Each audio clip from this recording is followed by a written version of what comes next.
কোন গুনাহে আল্লাহ বান্দার দিক থেকে মুখ ফিরিয়ে নেন। এই বিষয়ে প্রসিদ্ধ একটা হাদিস আছে, নবী সাল্লাল্লাহু আলাইহি ওয়াসাল্লাম বলেছেন, তিন ব্যক্তি এমন আছেন যাদের সাথে কিয়ামতের দিন আল্লাহ কথা বলবেন না, তাদেরকে আল্লাহ তাআলা পবিত্র করবেন না। এই মানুষগুলো যাদের থেকে আল্লাহ তাআলা মুখ ফিরিয়ে নেবেন, তাদের সাথে আল্লাহ কথা বলবেন না, তাদেরকে আল্লাহ পবিত্র করবেন না।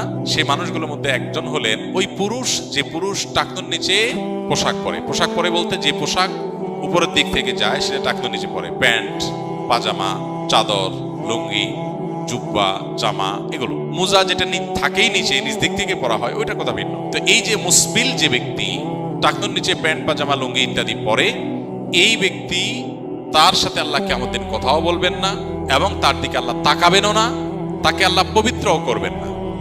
এই তিনটা ভয়াবহতা এই ব্যক্তির জন্য আছে, যে ব্যক্তি টাকনুর নিচে প্যান্ট, পাজামা, লুঙ্গি পরে। আমাদের দেশে অনেকে আছেন মসজিদে নামাজ পড়তে আসলে তখন প্যান্ট ভাঁজ করে। অনেক মসজিদে মুয়াজ্জিনরা মাইকে বলেনও যে টাকনুর নিচে যাদের প্যান্ট আছে প্যান্টগুলো উঠায় নেন। 2 নম্বর হলেন ওই ব্যক্তি, যে ব্যক্তি কাউকে দান করে খোঁটা দেয়, অথবা যাকে দান করেছেন তাকে নানার কথা দিয়ে কষ্ট দেয়। দান করেছেন, আল্লাহর কাছে আশা করবেন এর বিনিময়।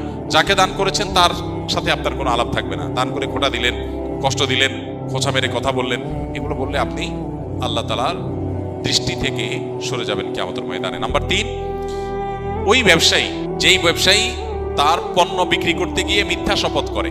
এখন তো ঘরে ঘরে, ভাই আল্লাহর কিরা, এটা কিনা পড়ছে এত, ভাই কিনতেও পারে না এত টাকা দিয়া, এটা মিথ্যা কথা। তো এই ব্যবসায়ী যে তার পণ্য বিক্রি করার প্রয়োজনে মিথ্যা শপথ করে ক্রেতাদের সাথে, কাস্টমারের সাথে, তার দিকে আল্লাহ তাকাবেন না, তাকে পবিত্র করবেন না এবং কিয়ামতের দিন আল্লাহ রাব্বুল আলামিন তার সাথে কথাও বলবেন না। আল্লাহ আমাদেরকে এই সমস্ত বদগুণ, খারাপ গুণ থেকে, চরিত্র থেকে হেফাজত থাকার তৌফিক দান।